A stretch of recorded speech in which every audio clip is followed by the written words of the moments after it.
Blog Talk Radio.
Right here on Endie Fiya with your girl, Nakia. Guys, I am so excited to be here with you this evening. I say that every week, right? But I'm so excited for so many reasons. All right, so let me try to break it down really quickly. All right, so it's February. We made it to the second month of a new year, so you should all be excited about that. With so much death around us right now, you should all just be praising the Most High that we have made it to the second month of another year. That right there, that's enough for us all to get excited about. Yes? Yes. The second day of the second month. And you all know how I feel about the number 2, right? But here we are, 2/2 of 2021. Yes, I'm super, super excited about that right there. All right, so I'm also excited because my one and only daughter is turning 20 on this Saturday. Yes, so I'm super excited about that as well. We don't have a lot planned because, COVID has pretty much got everybody locked down, right? But in her discussions with her, the few girlfriends that she has, they want to do this sleepover. I know, y'all are thinking she's 20, she wants a sleepover. I know. And I was talking to some male friends of mine, and they were like, I knew you at 20. You wasn't sleeping over with females. And, we laughed it all off because I really wasn't sleeping over with females. Y'all can laugh. But I thought my daughter is she's like the perfect version of me. If I were ever perfect. You know what I'm saying? Like, I couldn't ask for a better daughter. Like, just perfect in so many ways. So, happy early birthday to my one and only daughter. Yeah, so I'm super excited about that right there. And then, just everything that we have going on here at Endie Fiya for the month of February, we've talked about it so much, guys. We talked about it, over the course of the past couple of years, how we wanted to expand on so many different levels, and each year as we have our award show, we always have minimal numbers in certain categories. You know how this year, or this past year, we just introduced our best rock category. We only had 2 in that category. Well, guess what? For 2021, already for the month of February, we got 5 for the month of February, okay? So I'm excited for that right there because we're introducing, like, heavy metal on Endie Fiya for the month of February. So that alone has me super, super excited. So, yeah, guys, if you can't get excited on that right there, like, yo, change your alcohol. That's what you need. Change your alcohol. That's what you do. Change your alcohol. So, yeah, so that right there just has me, I'm crazy excited tonight for my guests, And you know how we always talk about the most promoted interview? Yeah, these guys tonight, they're going to be in that category because they showed out for promotion of this interview tonight. So, so I'm excited about that as well. I didn't ask. How you guys been? Did I ask you? Well, how you guys been? You been good? You had a good weekend? Yeah, my weekend was good as well. All right, so moving on, let me quickly tell you, Wednesday, no show, Thursday, 6:30 p.m. Eastern Standard Time. 14-year-old Philadelphia up-and-coming hip-hop artist Shaheed Franklin is going to be here with us. You don't want to miss that. I normally don't listen to music prior to the show, but I had to tap in and see what he was working with. And he got a little bit going on. He got a little bit. So y'all make sure you tune in for that show. All right? And then back here on next Tuesday, we got the Jeff Carlson Band. We got the boy rock and roll and hip hop again. I'm sorry, rock and roll and heavy metal again next Tuesday. Yes, y'all got to get into this. I'm telling you, you can't sleep on the month of February. And then on Thursday, we have urban fiction, LGBTQ author V. Cole. Got a little spiciness going on next Thursday, leading up to this anti-Valentine's Day show on next Saturday at 7 p.m., co-hosted by your girl, Susie P. Newton. All right? So if you can't make them all, please, please, please do not miss them all. Okay? All right? You need a calendar? You know how to reach us, fireradio.com. All right? Again, guys, my guest this evening, heavy metal band, Corners of Sanctuary. I'm going to tell you, every time I looked at this name, I felt some type of way. Like I didn't know if I needed to really be scared and hide in a corner. You know, because you think of Sanctuary, you think of the church, right? Well, I do. You know, I'm more religious. I think of the church. And I didn't know if I needed to be scared and go actually hide in a corner because I had, like, evil thoughts, or I needed to behave and come out of the corner and pray. I had all types of things going through my head when I saw that name. I really did. We're going to get into the name in just a minute. All right, but hailing from Philadelphia, new wave of traditional American heavy metal band Corners of Sanctuary formed in 2011 with the desire to bring back the sounds of classic heavy metal. Corners of Sanctuary has performed across the U.S. and Europe and the U.K. with many notable artists, including Saxon, Anvil, Stryper, U.D.O, Belladonna of Anthrax, Black Lodge, Marc Rizzo of Soulfly, Green Jello, Active Defiance, Britny Fox, Gardner of Vixen, the Iron Maidens, and Damon, among many, many others. Hailing after the announcement of their seventh album, Heroes Never Die, released on October 30th, 2020, the Philadelphian Warriors Corners of Sanctuary unleashed their first single, We Never, providing a mere glimpse of things to come. We would never surrender, never give in, never back down. The lyrics scream a cold fire of resistance, of defiance, a pursuit for a better way of life.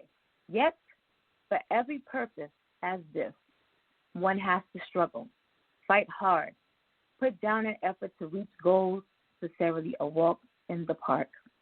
Endie Fiya listening audience, I present to you my very, very special guest this evening, heavy metal band members, Corners of Sanctuary.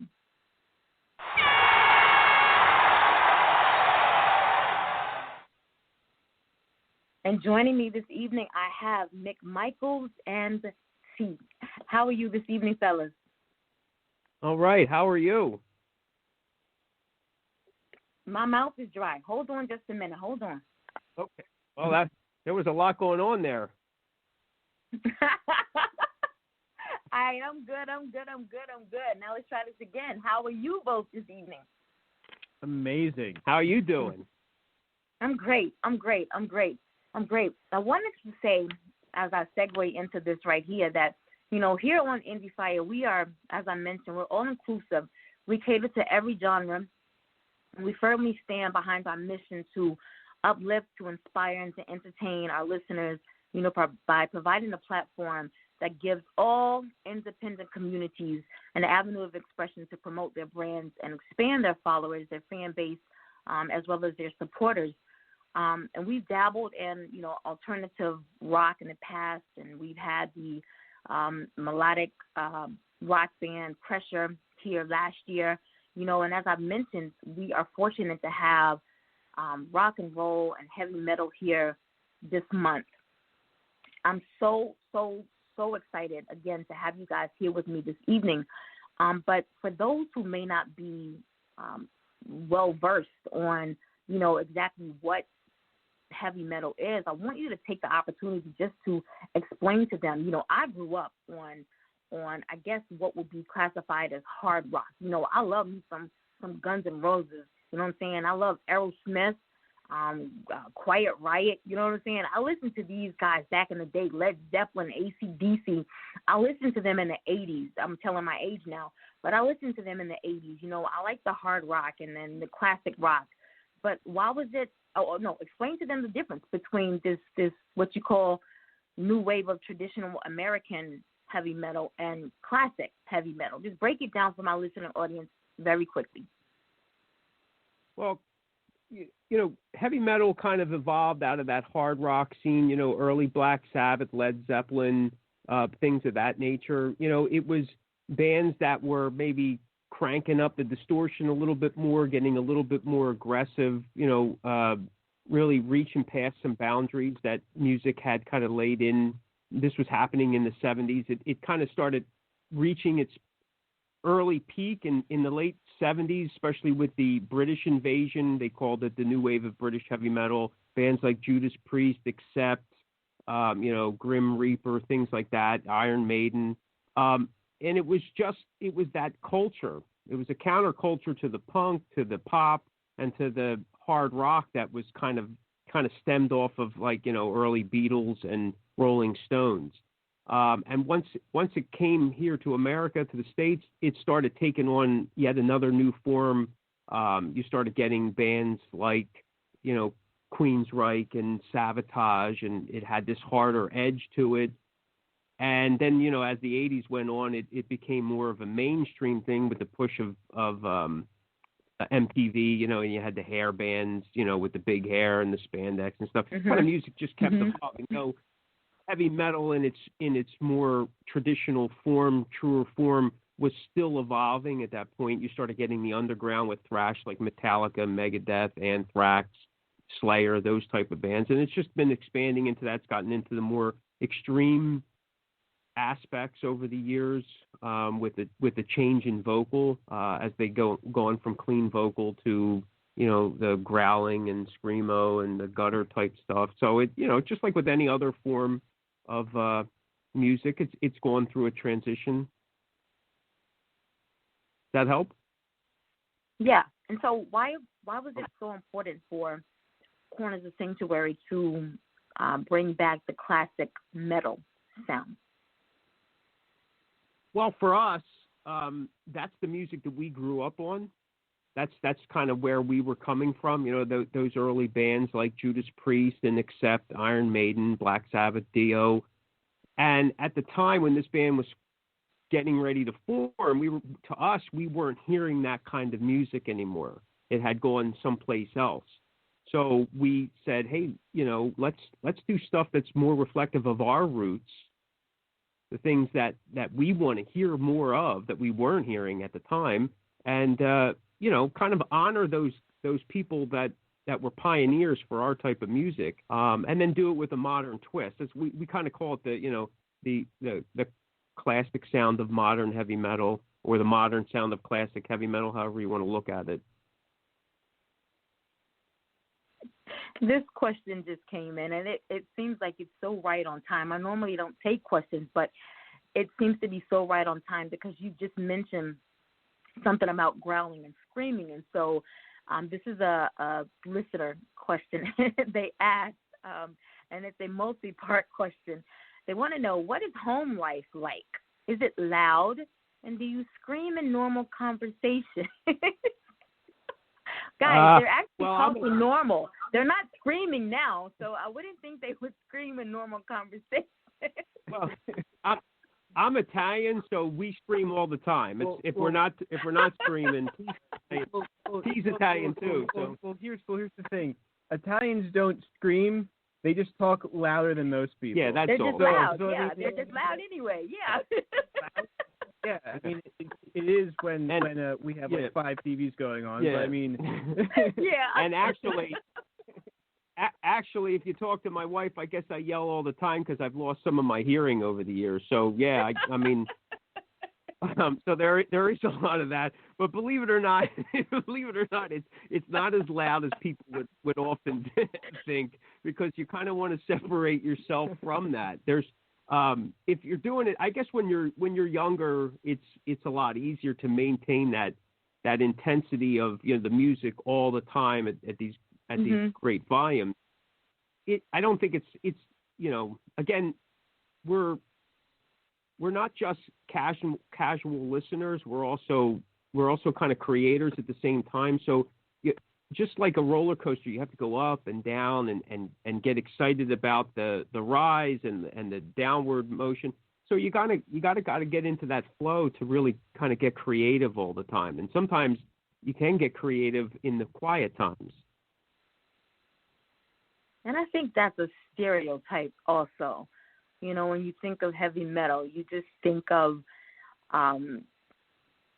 you're probably this question or this person who sent this question and is probably thinking of what you remember from back in the 80s. You're thinking of the long black hair that was spiked on the top and the guitar and the screaming and the shirt off and sliding across the stage. Correct me if I'm wrong. I want this person to send another question and correct me if I'm wrong. That's what you're thinking of when you think their home life may be screaming all the time. That's what I envision when I think of heavy metal from back in the day. You know what I'm saying? Like when now, for some reason, Evanescence is what I see when I think of the music now. It's a little more tame for me now. Right. Guns N' Roses will still be my favorite, but for some reason, everything's more tamed down. It's low key for me now. It's not like it used to be. I don't see Kiss, anymore. Faces painted, and I don't see that anymore. Everything's, it's tamed down for me now. So I think that's maybe what this person was referencing. I want to talk about, how things were for you guys last year. I know that your bio states that you were headed to the UK to go on tour in the month of March. And I know that COVID kind of ramps up in the month of March. So did all hell break loose for you guys? What happened? Were you in the UK? What would happen? Well, actually 2020 started out to be a fantastic year. We had a lot planned. Things were scheduled. So we were, we were in the UK touring when all this really. Now, we were kind of aware of it, before we left, but everybody was given the green light. There was no travel ban. Okay, when we're going to do what we're going to do. So we're out. We doing what we're going to do. After our first show, we got a message that our flight was canceled and there was no available flights at this point, and that they were talking about doing a travel ban. So we started looking around for flights. Unfortunately, every flight that we kept taking was canceled because we figured, well, we'll just keep going until we can't go. We were here, we might as well finish. And we just couldn't find a flight, and we were told that the UK was okay, but by the time our second show rolled around, they had flip-flopped, and the travel ban was starting that coming Monday or Tuesday or something. It was literally within a span of 4 days. It was like, hey, you can kind of find another flight, because UK is still fine. And then literally like the next day the next day, it was like, you need to get out like now because the travel ban's happening Monday. And if you don't get out now, they're not going to let you back in the States. And so we scrambled to find a flight, and we were going to try to go later on as far, we were going to try to hold out as long as we could, but we got a call and we said, listen, they found us a flight. You either take it or you're stuck here till May. And then, when all this is happening in reality, you want to be home. You want to be home with your family, make sure everybody's safe, secure. So we're like, all right, let's just take it. We got to, and unfortunately we had to cancel the whole tour, the rest of the tour, and it was a bummer. But we hope to go back once things are kind of squared away and everybody's feeling safe again. Oh my goodness! So you made it back. Yeah, little touch and go, but it was a touch and go. It was a little nerve wracking at like the last 48 hours because because we were basically taking shifts to try and find tickets for flights and stuff like that. So it was kind of like, okay, Mick, it's your turn. Okay, T, it's your turn. Okay, right. James, it's kind of things. It was very it frustrating. Yeah, it was frustrating, nerve-wracking, Yeah. But I couldn't again, even imagine. we had a lot of support.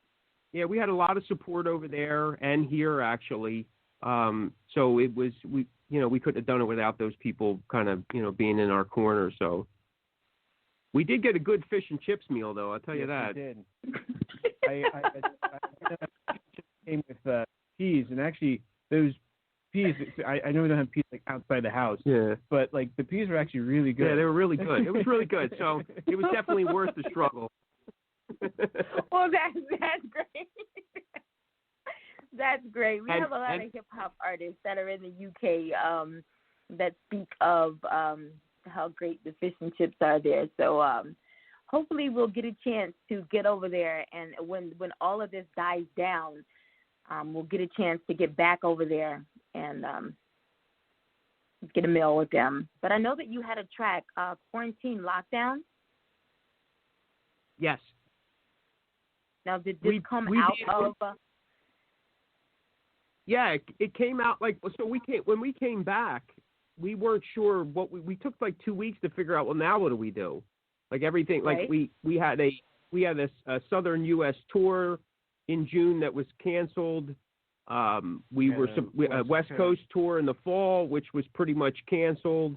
So we were like, well, now what do we do? So we took 2 weeks to kind of figure out, and just like everybody else, we went into a panic, like, oh my God, we're losing this, losing that. So we had made a decision, instead of looking at everything that we were going to possibly lose, let's look at what we have and what's possible for us to do. So we decided the first thing we were going to do is, let's get some new music out there and we'll just give it away for free, because everybody's looking for something to do. So we did that, and we did that Quarantine Lockdown EP, and we just made it available as a free digital download.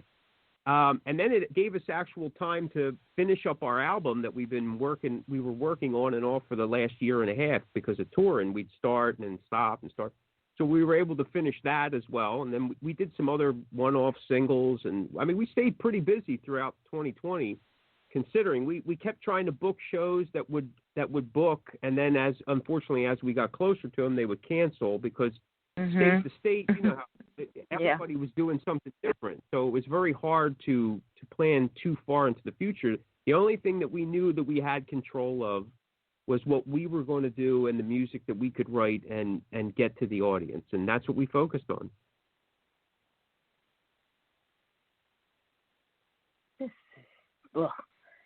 I almost said this just sucks. But, as I've said so many times in this show, we've all been afforded the opportunity for growth throughout all of this. If anyone has remained stagnant from March of last year to this present moment, shame on you. If you're in the same position, whether it be your creative side, whether it be financially, if you're in the same position, and financially I shouldn't have said that, but if you're in the same position that you are, that you were in last year, shame on you, because again, we've been afforded just so many opportunities, whether you've taken them or not. It's just been on you, because again, our creative side, let me break that down because I may have lost somebody. This has been the perfect opportunity for us to be able to see that, I've always wanted, I'll use this as an example, I've always wanted to write a book, and I've used this opportunity to write the book. I've always wanted, and I have multiple businesses, but I've started many more businesses throughout COVID, for people who have just wanted to expand on just things that they never thought that they could have done. COVID has been the perfect opportunity for them to do this. And for our music artists, things that they never thought that they could have accomplished. COVID has opened so many doors. We've seen it as, a resistance, but it has not been. It has been, they've discovered so many ways to get around and make things happen. open for themselves as music artists. And it's just been amazing when I hear stories. I didn't think, I thought because venues were closed and, this door was closed, I wasn't going to be able to sell. And, they've seen their streams go up. And it's just been amazing how they didn't think they would be able to prosper because of one door being closed or this avenue being shut, but yet and still they've been able to prosper. So for you all, has since the start of the pandemic, have you been able to use your platforms to promote, any other cause globally? Have you been able to pick up and say, hey, now we're going to piggyback off of what we've seen some other artists do, and now we're going to promote this cause, or, I don't know, say for an example, homelessness awareness. We're now going to promote this now, or I don't know, human trafficking, or, have you just picked up another cause and now your brand promotes that? Have you done that since the pandemic started? Absolutely. We got, our band, Corners of Sanctuary, got involved in a multi-artist collaboration in last April called Here and Now, HEAR, and Now. And what they did was they got artists from throughout the globe, and we did a song to raise awareness and to raise financial support for those that were initially affected by the COVID, shutdowns. I mean, people, awesome. we millions of people lost their job, right? And then there was a lot of issue from that. It was just a trickle down, right? Our economy as a nation, as individual states, was affected. People on all levels were affected. So we were able to be a part of that, and we promoted that most of the year. Now we're actually doing it again. Those Keep It Metal promotions, they're the guys that spearheaded it, and they're doing it again for another song to put together, and we got involved, and it's to help raise awareness and to get it off the ground, that Save Our Stages Act that the government's trying to put out to help venues that are now, falling, that they can't stay, because they can't be open, as well as booking agents. Because really, if there's not a stage for people to play, in the long run, when things go back to whatever normal is, not going to be able to go anywhere. So we're involved in that. As a band individually, we do stuff every year. We do stuff for the United Way, and we do food drives and things of that nature. We were part of the Wrecking Ball Metal Fest, which was at the end of last year, which was an online event. It's normally a festival, a live festival, but a lot of things have gone online. And they raise awareness and funds for the United Way as well, and we've done some stuff for cancer. So we try to get involved. Listen, if you don't give back to the community, there is no community to give to later on. No community to give to. That's right. So we're part of the community as well. Giving back is kind of what this band has always kind of done, and it's just good, man. Because you never know when you may need it, and you're just hoping somebody will do it for you. Run. That's right. I always tell people there's a thin line between where you are today and where you can be tomorrow. I've seen so many people, I live in the South now, and so I've seen hurricanes just come and destroy. You are living perfectly normal today, and tomorrow the hurricane come and destroy, and you have nothing tomorrow. So there's that thin line between, where you are today and homelessness tomorrow.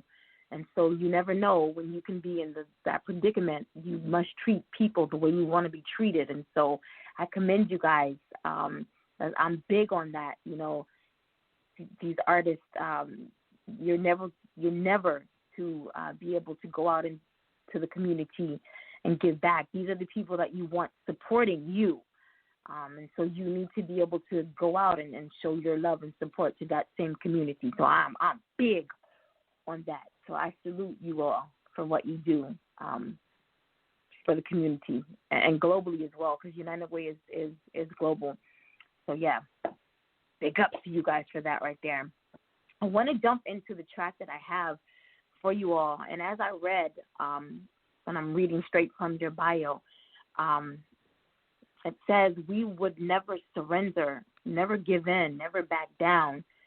These lyrics scream a call for fire, of resistance, of defiance, a pursuit for a better way of life. To me, these lyrics seem to scream what every person in 2020 Black America felt last year and still continues to feel. What's the storyline behind We Never? A lot of our music, a lot of the lyric content is self-empowerment. It's overcoming challenges.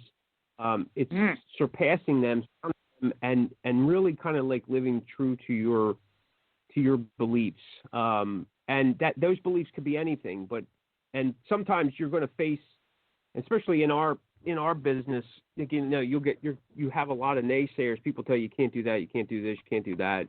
Keep your day job, that type of thing. And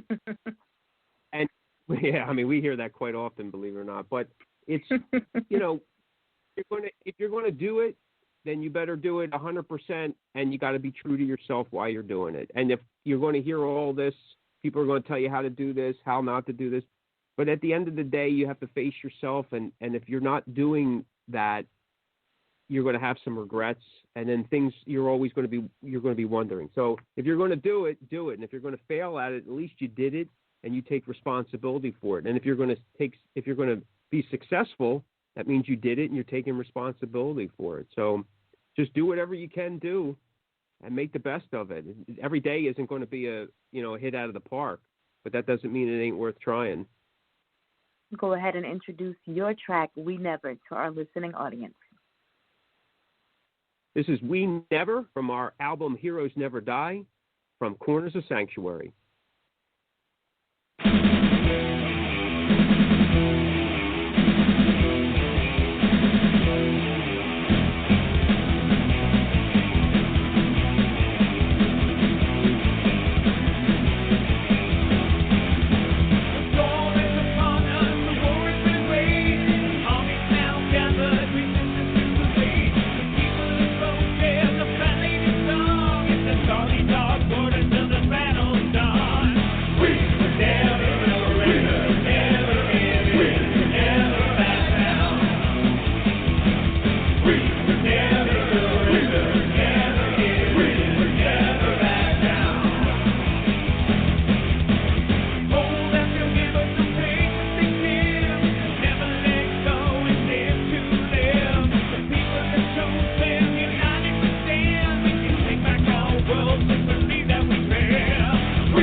Hey, yo, what's good?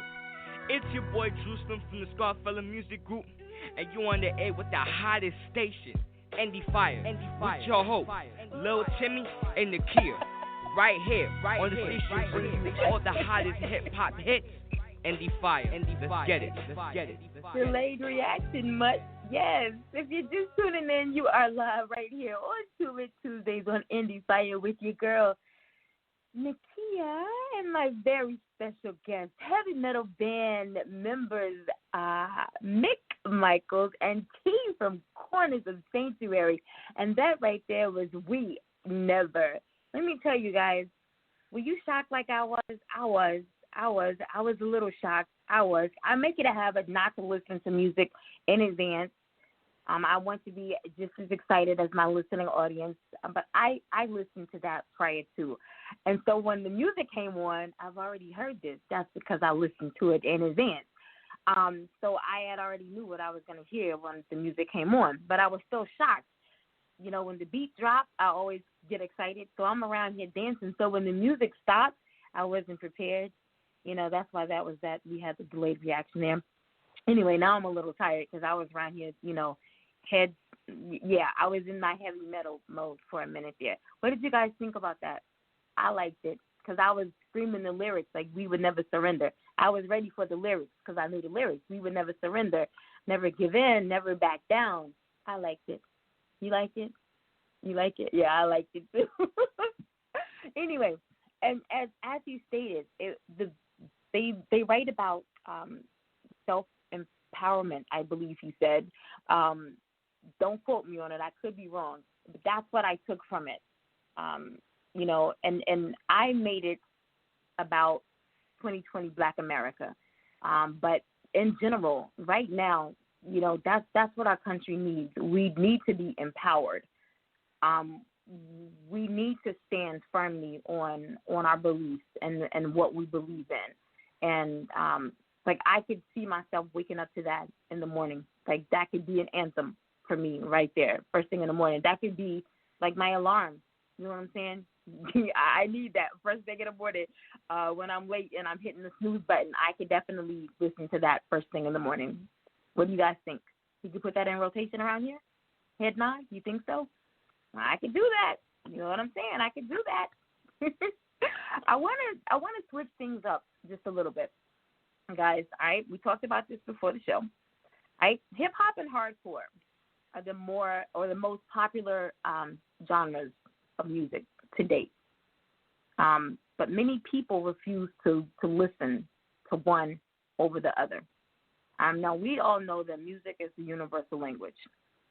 Both hip-hop and hardcore, they push the boundaries, and hardcore, they are true American art forms.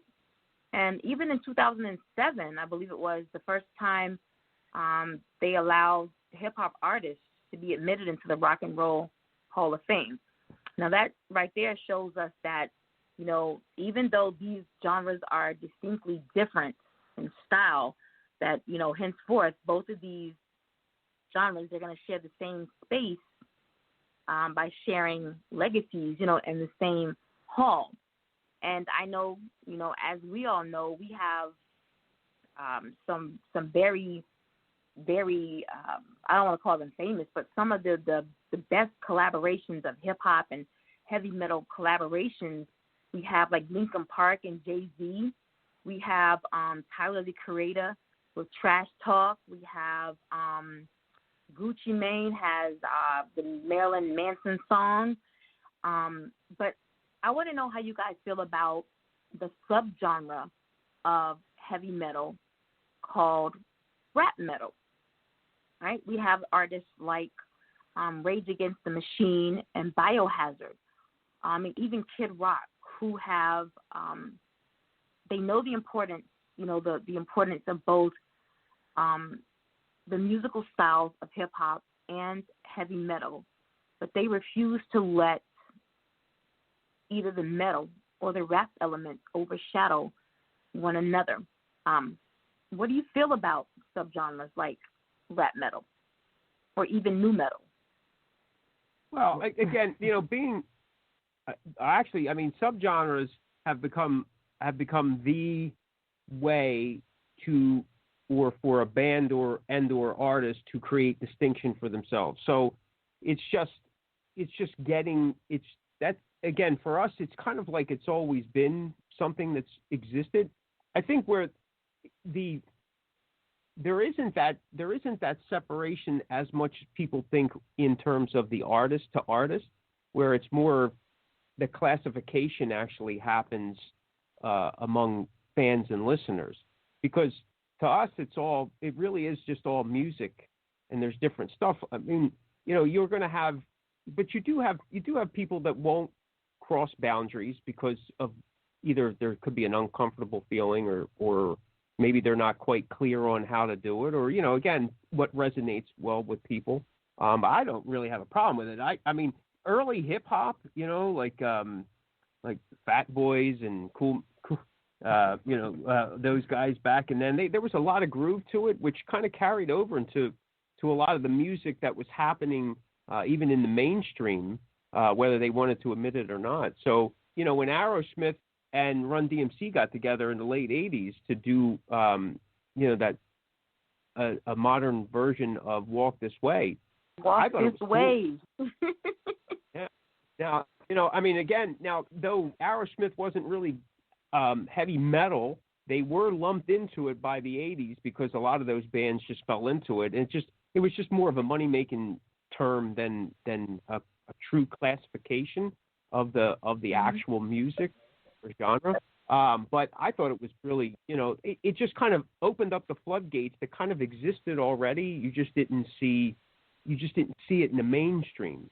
And then, over time you got Body Count with Ice-T, and then, like you said, Linkin Park moved into it, and those bands in the late 80s, and then everybody was crossing over with it in some way or another. So, and they did the same thing with metal guitar, with Michael Jackson bringing in Eddie Van Halen and Steve Stevens on guitar, and all that kind of stuff. So there was that crossover, that bridging, that you just had certain people doing it that could make it more palatable for the audience, right? So it was like, oh, wow, that's cool. All of a sudden, Eddie Van Halen became a little bit more mainstream because of Beat It, and later on, right, when he did it again in the 90s with Slash, kind of bridging that gap, especially in the 90s when the harder rock was not as popular in the same way that it was in the 80s, because grunge and alternative took over. And one of the bands that kind of sailed through that in a positive way was Guns N' Roses throughout that early part. So, crossing those genres is marketable. It's very smart. But I don't think it's something that's kind of always was there. A lot of people, unfortunately, a lot of people will look at it like it's a color thing, and it really isn't like that at all.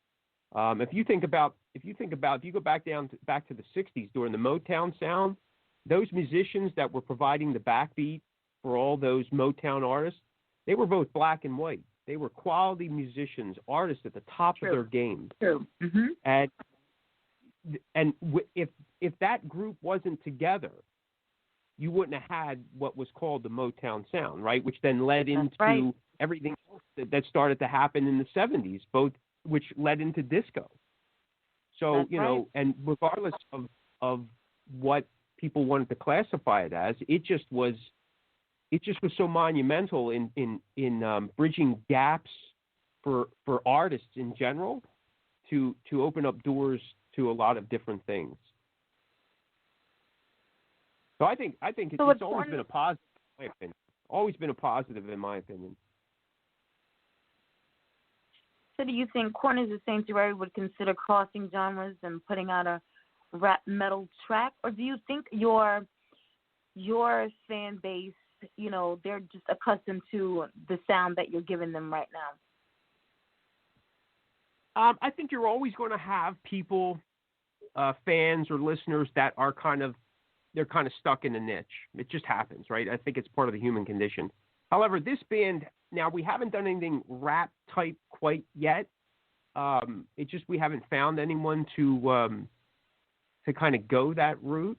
However, we have kind of crossed some lines with experimental music. Like we do a lot of EP releases in between albums. We actually experiment with different stuff there. We've had different sounds, and we've had male singers, female singers. We've done even our recent holiday song. We do a Christmas song every year. This past one had more of a country feel to it than heavy metal. Again, because at the end of the day, we're artists and we're songwriters. Right. And if we're so narrow-minded that, well, it's only heavy metal, then we're kind of goofy. And for me, as a songwriter, like some of my favorite songwriters, Neil Diamond and Barry Gibb, and these guys are about as far from heavy metal as you. Yeah. So if I could dance like Michael Jackson with a guitar, I'd do that too. But at my age, headbanging, screaming real loud, and sliding on the floor, that doesn't happen much anymore. So. And so I didn't ask, and I meant to ask after we never played, and you just said guitar. So who's the lead guitar player? Well, I'm the only guitar player, so I got stuck playing lead. So I play lead and rhythm, and I do a little bit of keyboards in the studio. T here, he's the drummer. Okay. Our that singer, was my next question. All right, the drummer. Who's the singer? Frankie's our singer. Okay. Frankie Cross. And James Perra is our bass player, and he does backing vocals as well. Awesome. James has, believe it or not, more of an R&B style bass playing approach than your standard, like your regular heavy metal player. So he's got a little bit of that groove. Yeah, he's got a little bit of groove to him, which I enjoy that because he gives just a little bit more depth than the standard. In our opinion, this is just our for our music. Because again, he's got. I mean, he's diverse in his likes as well. I mean, he likes Barbra Streisand as well as AC/DC and Black Sabbath. You know what I mean? So there's some diversity there. And again, as an artist, you really should have some diversity. All right. So, if I'm looking at the picture, which one is James? The one that's on that was on the event page. Yes. For the tonight's interview, it goes it's James, and then it's Mad T, and then it's Frankie, and then I'm at the end, Mick. So if you're going left to right. Okay. I'm not even going to tell you which one I got a crush on, but okay. All right. Uh-oh. Okay.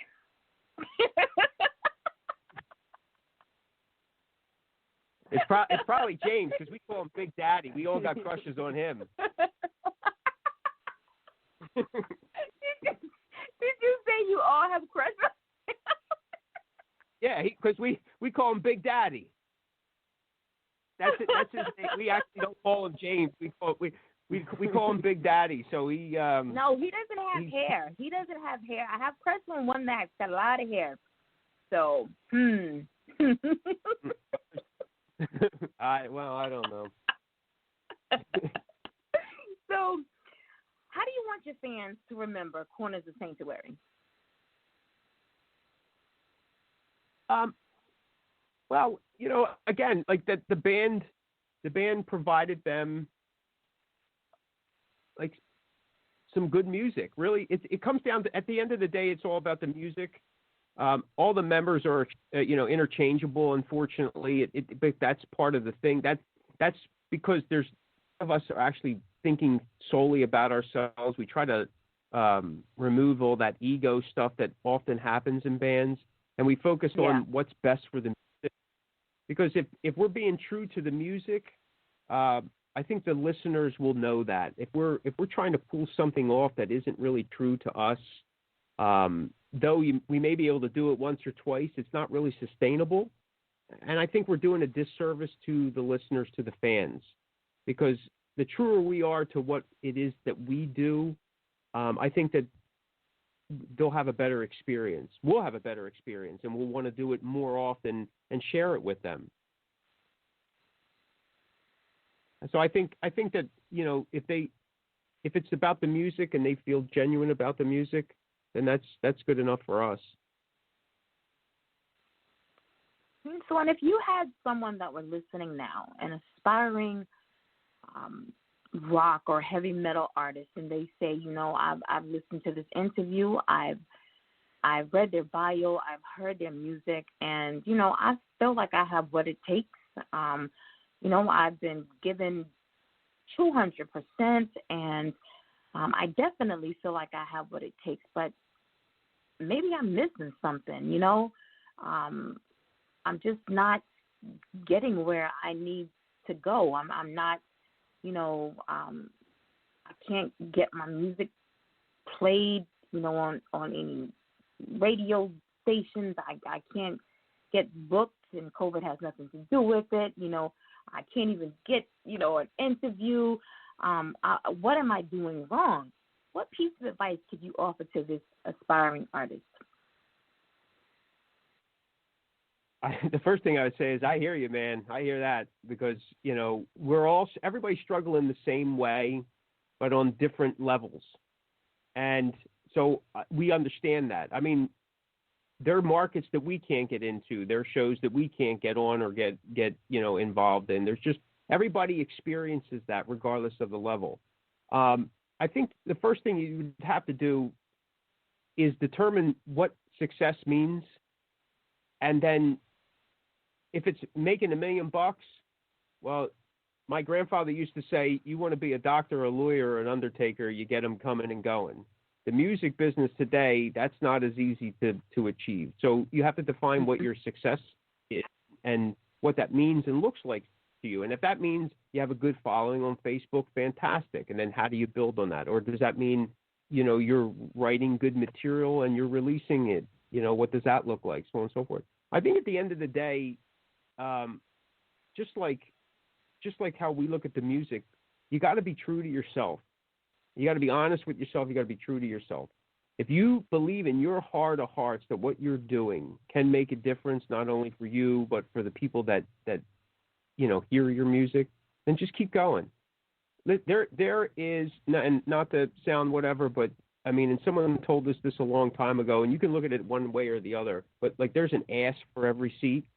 That means you have just as much of an opportunity as anybody else. You have just as much of a right as anybody else to make your music, to sing your song, and share it with the world.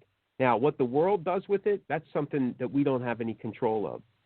But what we do have control of is the quality, the frequency, and the intensity of what we create. We have control of that. And if we're willing to put that time in, then it will pay off in some way or another. Just don't give up. If this is what you want to do, just don't give up, because you're going to hear for every yes you may hear, you're going to hear 1,000 more no's. That one yes that makes the difference. Just keep going. Be true to yourself. That's all. Don't give up. Never surrender. Never give in. Never back down. Right. Awesome words of advice, guys. And as I always tell you, you know, when we have our guests on the show, don't sleep on what they tell you. These gems, yeah, I'm getting sleepy. These gems that they drop on you, you know, soak it all up and don't just apply it to your career, you know, as an artist, as an author, as an entrepreneur. You know, make it applicable to every part of your life, because surely, you know, you can apply it to every part of your life. I want to say thank you to Mick and T, members of the heavy metal band Corners of Sanctuary, for being here with me this evening. You could have been anywhere, but you were here with me, giving so freely of yourself, your time, your thoughts, your knowledge about this industry and about Corners of Sanctuary. To myself and my listening audience, thank you, thank you, thank you. I have had an enjoyable evening with you both. Like I tell all my guests, once you're on the show, your family, you're welcome back at any time. I'm most definitely going to follow Corners of Sanctuary on their musical journey. I can't wait for you guys to go back to the UK. Hopefully we can be there at the same time. I think we got to go to Sweden as well. We got to get on stage with Pressure when Sweden opens back up. And so I can't wait to rock it out with Jim. Hopefully I can jump on stage with you guys and rock it out with you all as well. Do you have any parting words, any shout-outs you want to give to your fans, your followers, your family? The floor is now yours, as well as to get all of your social media and contact information out also. Yeah, listen, thanks for having us on. We greatly appreciate it. We enjoyed it. It's always fun to talk to like-minded individuals and just kind of, and share ideas and things like that. So thank you so much. Thanks to your listeners. We hope you enjoyed it. We just want to thank all the fans. We're celebrating our 10-year anniversary this year. We have some new music coming out. We got a 2-volume EP happening called Blood and Steel, Volume 1 and Volume 2. Volume 1 comes out March 5th. It's going to be digitally released through RFL Records. And in July, Volume 2 will come out. In the fall, we're going to be putting both of those volumes together along with a couple other songs, and we're going to do a limited run physical CD package. And again, this is all part of celebrating our 10-year anniversary. I mean, because we've given Blood and Steel over the past 10 years, so we're very excited about that. We're very excited about sharing it with everybody.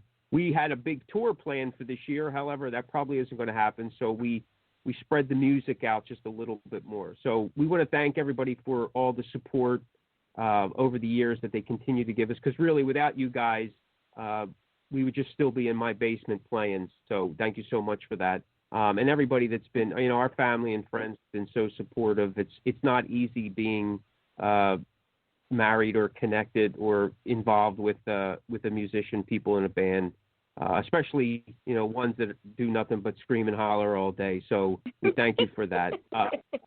So you guys can check us out at cornersofsanctuary.com. That's our main official website. We have all our stuff there. There's even some free music downloads you can get. You can sign up for our newsletter. Of course, follow us on Facebook at Corners of Sanctuary, Instagram at Cos Nation Metal, and Twitter at Cos and Roll. We got a LinkedIn too. I'm not sure what that is, but I'm sure you'll be able to find us. So thank you so much. We really appreciate it. Be safe, everyone. Awesome, guys. Again, that website was cornersofsanctuary.com. You can find all of their links on the website. All right, guys, make sure that you're right back here on Thursday night, 6:30 p.m. Eastern Standard Time with 14-year-old up-and-coming Philadelphia hip-hop artist Shaheed Franklin. Until then, guys, you all have a good night.